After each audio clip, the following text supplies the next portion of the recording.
Hello guys, अगर आप web development सीख रहे हो तो आपने रिएक्ट जेएस का नाम जरूर सुना होगा। बट प्रॉब्लम क्या होती है, रिएक्ट समझ नहीं आता, कॉन्सेप्ट्स कंफ्यूजिंग लगते हैं। तो टेंशन मत लो, इस सीरीज में मैं आपको रिएक्ट जीरो से मास्टर तक सिखाऊंगी, बिल्कुल सिंपल लैंग्वेज में। सो बेसिकली पहले देखते कि रिएक्ट होता क्या है। तो सबसे पहला सवाल कि रिएक्ट क्या है। तो रिएक्ट एक जावास्क्रिप्ट की लाइब्रेरी है। रिएक्ट क्या है? एक जावास्क्रिप्ट की लाइब्रेरी है। इसका यूज होता है यूजर इंटरफेस बनाने के लिए, मतलब यूआई क्रिएट करने के लिए हम किसका यूज करते हैं? रिएक्ट का यूज करते हैं बेसिकली।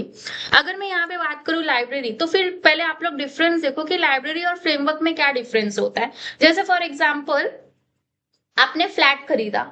अब फ्लैट में सारी चीजें इनबिल्ट है, मतलब किचन बना हुआ है already, bedroom master bedroom already, मतलब स्ट्रक्चर प्री डिफाइंड है, वहां पे हम मॉडिफिकेशन नहीं कर सकते।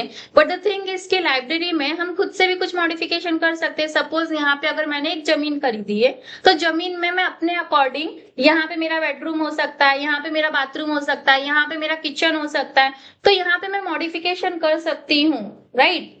तो यहाँ पर अभी क्या आता है, अगर मैं सिंपल भाषा में आप लोगों को बोलूं, तो वेबसाइट का जो विजिबल पार्ट होता है, जैसे बटन, टेक्स्ट, ये सारी चीजें क्या होती है? मेरी यूआई होती हैं। ओके, जो मतलब यूजर को विजिबल हो इजिली, इन शॉर्ट।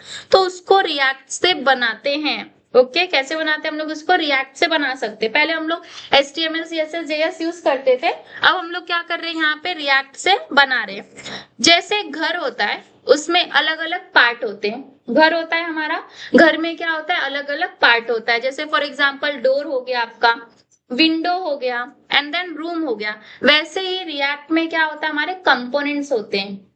जैसे नैव बार हो गया, फुटर हो गए, कार्ड हो गए, इन सबको हम क्या बोलते हैं? कंपोनेंट्स बोलते हैं। बेसिकली अभी कंपोनेंट्स होता क्या है मैं आप लोगों को बताती हूँ। जैसे फॉर एग्जांपल, अगर मैंने यहाँ पे फ्लिपकार्ट ओपन किया, क्या ओपन किया मैंने इधर पे? फ्लिपकार्ट मैंने ओपन किया। तो यहाँ पर ध्यान से देखना, अभी मुझे यहाँ पर बताओ कि कॉमन चीज आपको क्या क्या दिख रही है। यहाँ पे क्या क्या कॉमन दिख रहा है यहाँ बेसिकली? यहाँ पर आपको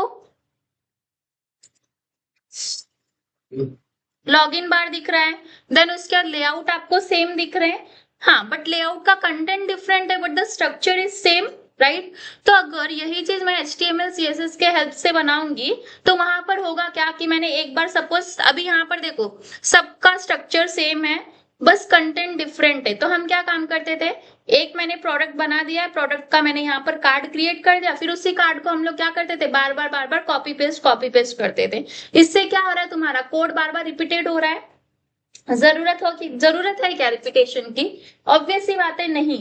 तो रिएक्ट में हमारा आता है कंपोनेंट, मतलब एक बार ही आपने चीज बना दी है, मतलब एक आपने कंपोनेंट क्रिएट कर दिया, अब आप उससे क्या कर सकते हो, बार बार अलग अलग, ठीक है। फाइल्स में, फाइल्स क्या होता है मेरा यहाँ पर? कंपोनेंट्स, ठीक है। तो अलग अलग कंपोनेंट्स में हम उसे रीयूज कर सकते हैं, टेंशन मत लो, ये जस्ट मैं इंट्रोडक्शन दे रही हूँ, ठीक है। जैसे मूवी स्टार्ट होती है तो एक ट्रेलर आता है ना अपना, तो वैसे ही जस्ट अभी यहाँ पर क्या क्या है, ट्रेलर है, मतलब कि ये कैरेक्टर आता है, फिर ये कैरेक्टर आता है। अब एक्चुअल में जब मैं इस सारी चीजों पे इन डेप्थ जाऊंगी, तो तुम लोग को ये कैरेक्टर के बारे में पूरा चीज पता चलेगा कि कंपोनेंट्स होता क्या है। अभी जस्ट देखो कि एक्चुअल में है क्या कंपोनेंट्स।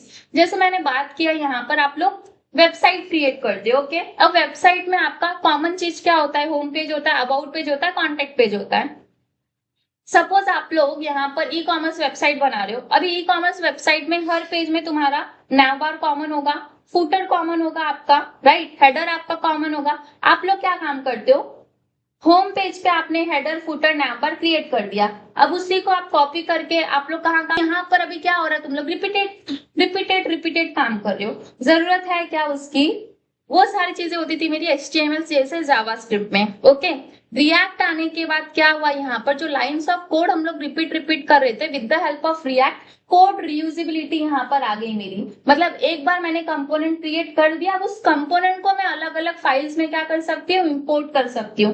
टेंशन मतलब मैं तुम लोगों को बताऊंगी, यहाँ पर प्रैक्टिकली हम लोग सारी चीजें देखेंगे, बस इस प्लेलिस्ट में बने रहना, ओके। नाउ अभी जैसे मैंने आप लोगों को बोला कि होम का यहाँ पर अलग से बनाओगे आप लोग कंपोनेंट, फिर सपोज अभी नाव बार हेडर फुटर आप लोगों ने 3 कंपोनेंट बना, और इस कंपोनेंट को आप लोग कहाँ कहाँ यूज कर सकते हो, अबाउट में यूज कर सकते हो, कॉन्टैक्ट के अंदर यूज कर सकते हो।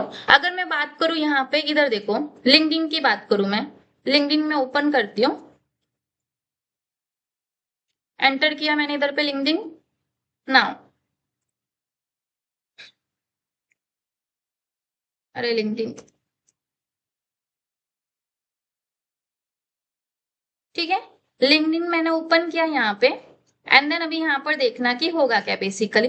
अब मुझे बताओ यहाँ पर देखो क्या क्या कॉमन दिख रहा है आप लोगों को। आइकन्स कॉमन दिख रहे हैं, मतलब अगर यही चीज मैं HTML CSS से बनाऊंगी तो मैं इसको क्या करूंगी, कॉपी करूंगी फिर पेस्ट करूंगी, फिर कॉपी फिर paste. But with the help of react मैंने एक स्ट्रक्चर बना दिया है, उस स्ट्रक्चर को मैं हर जगह पे क्या करूंगी, इंपोर्ट करूंगी। ठीक है, अभी यहाँ पर देखो ये सारी चीजें तुम लोगों को सेम दिख रही है। फिर यहाँ पे ये जो आप लोगों को दिख रहा है प्रोफाइल, ये प्रोफाइल दिख रहा है, इसका भी तुम्हारा डिजाइन सेम दिख रहा है। ओके, फिर यहाँ पे जो बटन्स दिख रहे हैं, बटन्स के डिजाइन भी सेम है। तो इन सबको हम लोग रीयूज कर सकते हैं with the help of component. मैंने एक बार ही कंपोनेंट बना दिया, अब उस कंपोनेंट को मैं क्या कर सकती हूँ, हर जगह पे यूज कर सकती हूँ, हर कंपोनेंट्स के अंदर।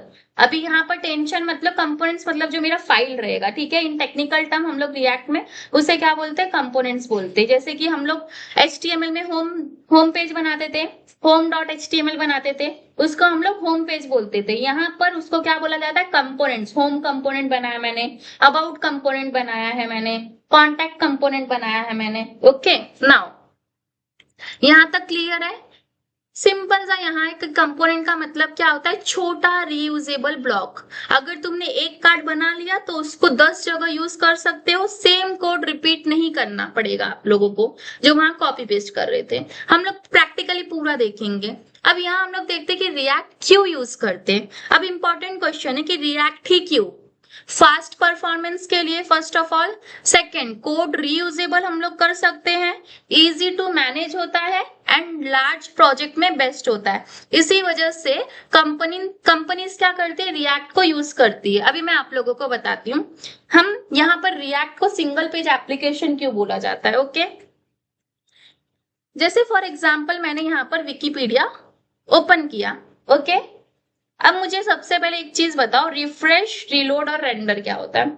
अभी रिफ्रेश का पहले हम लोग देखते हैं। जैसे मैंने पेज को रिफ्रेश किया, कंटेंट मेरा चेंज होता है क्या। जैसे सपोज मैंने फॉर एग्जांपल मैंने व्हाट्सएप मैंने ऑन किया, मैंने फर्स्ट टेक्स्ट सपोज मैंने मानसी को सेंड किया। ओके, तो मानसी कौन से नंबर पे आएगी, नंबर 1 पे मानसी आएगी। जैसे मैंने पेज को रिफ्रेश किया तो मानसी नीचे तो नहीं जाएगी, मतलब पेज तो मेरा स्टैटिक ही रहेगा, राइट।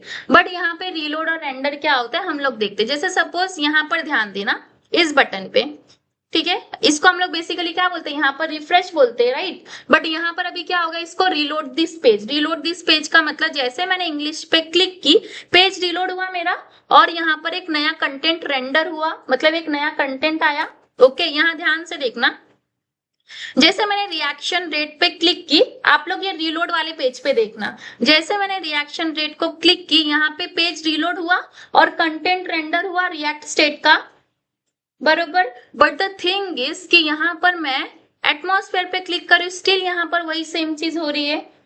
तो जैसे सपोज ये विकिपीडिया वेबसाइट बनाने के लिए सपोज लाखों फाइल्स बने होंगे, लाखों फाइल्स को मिला के तुम्हारा विकिपीडिया बना है, लेट्स सपोज, ठीक है। अगर मैं यहाँ पे एक सिंगल फाइल को ओपन कर रही हूँ तो मेरा लाखों फाइल फिर से क्या हो रहा है, रीलोड हो रहा है। तो इससे परफॉर्मेंस किसकी स्लो होगी, वेबसाइट की स्लो होगी, ऑब्वियस सी बात है। यूजर आएगा क्या एवरी टाइम, अगर आपका वेबसाइट लोड होने में ही टाइम लग रहा है, अभी तो चल फास्ट इंटरनेट है, sometime if internet is slow, okay, that time पे हम भी तो इरिटेट हो जाते हैं। जैसे मैं क्लिक करी तो पेज रीलोड होगा, रीलोड होगा, रीलोड होगा, और वही पेज रीलोड नहीं होगा, लाखों फाइल्स मेरे रीलोड होंगे यहाँ पे, बरोबर। ये दिक्कत आ रही थी मेरी। अगर यही सारी चीजें रहेंगी तो यूजर आएगा, यूजर आपकी वेबसाइट विजिट करेगा क्या, ऑब्वियस सी बातें नहीं करेगा। तो यहाँ पर आया आपका रिएक्ट। जैसे फॉर एग्जांपल अगर मैं यहाँ पर बात करूं यूट्यूब की, जैसे सपोज मैंने यूट्यूब पे क्लिक किया, यूट्यूब पे क्लिक करने के बाद यहाँ पर चीजें देखना, ठीक है। यहाँ पर हम लोग चलते,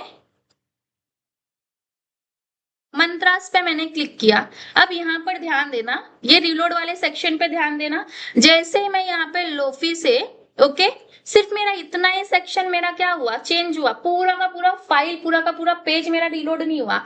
यहाँ पे रीलोड नहीं दिख रहा होगा आप लोगों को, इधर देखो यहाँ पे रीलोड नहीं दिख रहा है, जस्ट कंटेंट मेरा क्या हुआ, यहाँ पे रेंडर हुआ, उतना ही पार्ट मेरा क्या हुआ, यहाँ पर रेंडर हुआ।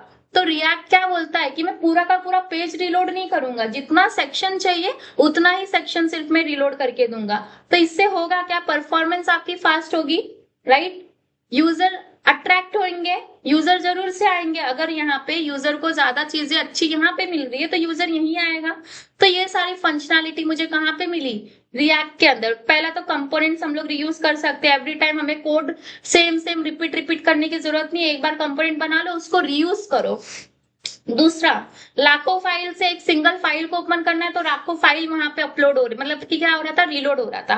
रिएक्ट में क्या हो रहा है, सिर्फ उतना ही पर्टिकुलर सेक्शन मेरा रीलोड हो रहा है, पूरा का पूरा लाखों फाइल्स रीलोड नहीं हो रहा है, सिर्फ वो पर्टिकुलर एक सेक्शन मेरा रीलोड हो रहा है। एक प्लस पॉइंट हुआ यहाँ पे रिएक्ट यूज करने का, दूसरा प्लस पॉइंट हुआ। ओके, नाउ अब इंपॉर्टेंट क्वेश्चन, रिएक्ट ही क्यों, बरोबर। तो यहाँ पर आपका आंसर क्या होना चाहिए, फास्ट परफॉर्मेंस है, कोड रीयूजेबल है, इजी टू मैनेज है और लार्ज प्रोजेक्ट में बेस्ट है। अब रिएक्ट को बनाया है किसने, रिएक्ट को बनाया, सिंपल सी चीज है कि रिएक्ट को बनाया किसने, तो रिएक्ट को बनाया है फेसबुक ने। और आज के टाइम पे टॉप कंपनीज इसे यूज करती है। आज के टाइम पे कौन यूज करता है, टॉप कंपनीज इसे यूज करती है। किसको, रिएक्ट को। नॉर्मल जावा, मतलब रिएक्ट कैसे काम करता है, ओके पहले हम लोग ये देखते हैं। नॉर्मल जावास्क्रिप्ट में हर बार पूरा पेज क्या हो रहा था मेरा, वहां पर अपडेट हो रहा था। नॉर्मल जावास्क्रिप्ट में क्या हो रहा था, पूरा पेज मेरा अपडेट हो रहा था। बट यहाँ पे क्या हो रहा है, रिएक्ट में सिर्फ चेंज हुआ पार्ट अपडेट होगा। इसको बोलते हैं वर्चुअल डॉम। क्या बोलते हैं इसको, वर्चुअल डॉम। अब वर्चुअल डॉम क्या होता है वो हम लोग यहाँ पर देख लेंगे पहले। अब यहाँ पर देखो कि वर्चुअल डॉम मतलब हम लोग रिएक्ट के इंट्रोडक्शन के एंड पार्ट पे आ गए। यहाँ तक कोई डाउट है क्या किसी को, नहीं, क्लियर है यहाँ तक सबका। नाउ ओके, अभी हम लोग यहाँ पर देखते हैं कि रिएक्ट का तुम लोग को बहुत अच्छा प्लस पॉइंट बताती है कि क्यों रिएक्ट यूज करना चाहिए। ओके, जैसे फॉर एग्जांपल डॉम होता है, डॉम हमने जावास्क्रिप्ट में पढ़ा था, डॉक्यूमेंट ऑब्जेक्ट मॉडल। अब डॉक्यूमेंट ऑब्जेक्ट मॉडल का मतलब, जैसे फॉर एग्जांपल अगर इसी पेज को ओपन करूं, इंस्पेक्ट करूं, तो डॉम हम लोग इजीली यहाँ पर क्या कर सकते हैं, मॉडिफिकेशन कर सकते हैं। जैसे यहाँ पर गई, यहाँ पर जाने के बाद मैंने ये गैस पे क्लिक किया और गैस पे क्लिक करने के बाद मैंने यहाँ पे सपोज गैस का कंटेंट चेंज कर दिया और यहाँ पर मैंने लिख दिया संजू, तो यहाँ गैस की जगह आ गया संजू, राइट। मतलब यहाँ पे डॉम में हम लोग क्या कर सकते हैं, मॉडिफिकेशन हम लोग कर रहे हैं। हाँ वो बात अलग है कि टेम्पररी मॉडिफिकेशन रहेगा। जैसे इंस्टाग्राम ओपन किए, ठीक है, फॉलोवर्स मेरे सपोज एक ही फॉलोवर है मेरा, ठीक है, सपोज अगर मुझे उसको 1 फॉलोवर को 1 बिलियन बनाना है तो राइट क्लिक करके इंस्पेक्ट करके 1 के जगह पे क्या लिख दूंगी, 1 CR लिख दूंगी और दोस्त को स्क्रीनशॉट भेज दूंगी और अप्रैल फुल हो गया अपना, बरोबर। बट जैसे ही वहां पे मैंने पेज को रीलोड किया तो क्या होगा, एक्चुअल डेटा मेरा आएगा। ये मेरा एक्चुअल डेटाबेस में चेंजेस नहीं हो रहा है, ठीक है, टेम्पररी पर्पस में होता है। मतलब एटलीस्ट हम लोग डॉम को देख पा रहे हैं। अब यहाँ पे होता क्या था आपका HTML CSS JS में, जावास्क्रिप्ट में सपोज एक विकिपीडिया की वेबसाइट है, ठीक है, सिर्फ इसको मुझे ये जो यहाँ पर लिखा गया ग्रेविटी, सिर्फ ग्रेविटी को चेंज करके मुझे क्या चेंज, ग्रेविटी का नाम चेंज करके मुझे यहाँ पर संजू लिखना है। क्या करना है, मुझे ग्रेविटी का नाम चेंज करके सिर्फ संजू लिखना है। तो यहाँ हो क्या रहा था, एक छोटा सा चेंजेस करना था, बरोबर। बट उसके लिए क्या हो रहा है, लाखों फाइल्स मेरी फिर से अपडेट हो गई। फिर से क्या हुआ, लाखों फाइल मेरा फिर से रीलोड हुआ एक सिंगल चेंजेस करने के लिए। ये प्रॉब्लम हो रही थी मेरी डॉम में। मतलब डॉम में क्या हो रहा था, अभी सपोज मैंने एक बटन बनाया है, बटन को रिप्लेस करके मुझे वहां पर क्या करना है, पैराग्राफ क्रिएट करना है। ओके, बटन को रिप्लेस करके क्या बनाना है, मुझे पैराग्राफ बनाना है। वो एक छोटे से चेंजेस के लिए पूरा का पूरा वेबसाइट आपका क्या होगा, रीलोड होगा, पूरा वेबसाइट रीलोड होगा। उसी चीज को ओवरकम करने के लिए आया हमारे पास वर्चुअल डॉम। अब वर्चुअल डॉम होता क्या है, virtual DOM is a copy of real DOM. Everyone knows, definition सबको पता है गाइस, डेफिनेशन सबको पता है। बट इन डेप्थ क्या होता है इसका वर्चुअल डॉम का मतलब, जैसे फॉर एग्जांपल हवा, हवा हम महसूस कर सकते हैं बट हवा को छू सकते हैं क्या, I am talking about air, right, which is not possible. Okay, हम लोग हवा महसूस कर सकते हैं but we can't see air, right. वैसे ही वर्चुअल डॉम को हम देख नहीं सकते। हाँ, उसके लिए हम लोग को एक्सटेंशन इंस्टॉल करना पड़ेगा, उसके थ्रू हम लोग, जैसे डॉम में हम लोग यहाँ पर मॉडिफिकेशन कर सकते हैं टेम्पररी पर्पस के लिए, बट वर्चुअल डॉम में हम लोग को वहां पे इतना पॉसिबिलिटीज नहीं है, उसके लिए हम लोग को क्रोम एक्सटेंशन इंस्टॉल करना पड़ेगा। अब वर्चुअल डॉम यहाँ पर इंपॉर्टेंट क्यों है वो मैं तुम लोगों को बताती हूँ। मैंने क्या बोला, virtual DOM is a copy of real DOM. कैसे, यहाँ पर चलते हैं, सो दोस्तों ये यहाँ पे क्या बन गया मेरा HTML, मतलब HTML के अंदर मेरा यहाँ पर हेड, फिर मेटा, फिर टाइटल, बॉडी, डिव, H1P। ये क्या है मेरा, ये है मेरा यहाँ पर DOM. This is my DOM, okay. And मैंने क्या बोला था, DOM is a document object model, it's look like tree like structure, okay. तो यहाँ पर अब हम देखेंगे कि जब हमारे पास डॉम है तो फिर वाई वी नीड यहाँ पर रिएक्ट जेएस, ओके। तो डॉम मतलब रिएक्ट जेएस में हमारा आता है वर्चुअल डॉम। वर्चुअल डॉम के हेल्प से हमारी रिएक्ट की ऐप क्या बनती है, फास्ट बनती है, to be honest, okay. With the help of virtual DOM हमारी रिएक्ट की ऐप क्या बनती है, फास्टर होती है। अब कैसे फास्टर होती है हम लोग यहाँ पर देखते हैं। सपोज मेरे पास एक विकी या फिर फ्लिपकार्ट की वेबसाइट है, करोड़ों यूजर्स यूज करते हैं, रोज फ्लिपकार्ट यूज करते हैं, ओके। अब मुझे क्या काम करना है, सपोज फ्लिपकार्ट में कोई एक बटन है, वो बटन को रिप्लेस करके मुझे वहां पर प्रोडक्ट ऐड करना है। क्या करना है मुझे, यहाँ पर जैसे सपोज मैंने यहाँ पर पैराग्राफ लिया है, ठीक है। क्या लिया है मैंने इधर पे, पैराग्राफ। और पैराग्राफ को यहाँ पर मुझे रिप्लेस करके क्या ऐड करना है, बटन को ऐड करना है, ओके। तो यहाँ पर मैंने पैराग्राफ को रिप्लेस करके क्या लिख दिया, बटन लिख दिया, ओके। एक छोटा सा चेंजेस करना था मुझे यहाँ पे, बट प्रॉब्लम क्या हुई कि मेरी लाखों की लाखों फाइल फिर से रीलोड हुआ। एक छोटे से चेंजेस के लिए मेरी लाखों फाइल फिर से क्या हुई, रीलोड हुई। तो परफॉर्मेंस इससे स्लो होगा, ऑब्वियस सी बात है। अगर करोड़ों यूजर एक वेबसाइट को रोज देख रहे हैं और अगर कोई यूजर किसी वेब मतलब लिंक पे भी क्लिक कर रहा है और उसको भी रीलोड होने में टाइम लग रहा है, ठीक है, तो वहां परफॉर्मेंस स्लो होगा ही। अब यहाँ बात करते हैं हम लोग डॉम की। अब डॉम में मेरे को सिर्फ एक पैराग्राफ को रिप्लेस करके वहां बटन ऐड करना था, एक छोटा सा चेंजेस करना था, बट यहाँ पे क्या हुआ, लाखों फाइल्स मेरी क्या हुई, फिर से रीलोड हुई। ये एक दिक्कत होती थी हमारी डॉम के साथ। फिर आया वर्चुअल डॉम। वर्चुअल डॉम का एज इट इज कॉपी है आपके रियल डॉम का, बट वर्चुअल डॉम बोलता है कि अगर आपको जो सेक्शन को रिप्लेस करना है, मैं बस उतना ही सेक्शन क्या होऊंगा, सिर्फ रिप्लेस होऊंगा, पूरा का पूरा आपकी वेबसाइट रिलोड नहीं करूंगा। मैं सिर्फ जितना चेंजेस पार्ट है उतने चेंजेस पार्ट को ही क्या करूंगा, मैं रिलोड करूंगा, पूरा वेबसाइट आपका यहाँ पर रिलोड नहीं करूंगा। तो यहाँ पर क्या हुआ मेरा, सिर्फ उतना ही, सिर्फ पैराग्राफ का सेक्शन ही क्या हुआ मेरा यहाँ पर चेंज हुआ, ठीक है, और बाकी वेबसाइट पे कोई इम्पैक्ट नहीं पड़ा। ये एक प्लस पॉइंट हुआ आपका वर्चुअल डॉम आने का। तो with the help of virtual DOM क्या हुआ, तुम्हारा वेबसाइट की परफॉर्मेंस हाई हो गई, फास्ट हो गई, यूजर इंटरएक्टिविटी हाई हो गई यहाँ पे। तो रिएक्ट जेएस बहुत ज्यादा अच्छी चीज है, ठीक है। अगर आप यहाँ पर प्लेलिस्ट में बने रहोगे तो ये मेरी गारंटी है कि 0 से लेके हीरो तक लेके जाऊंगी।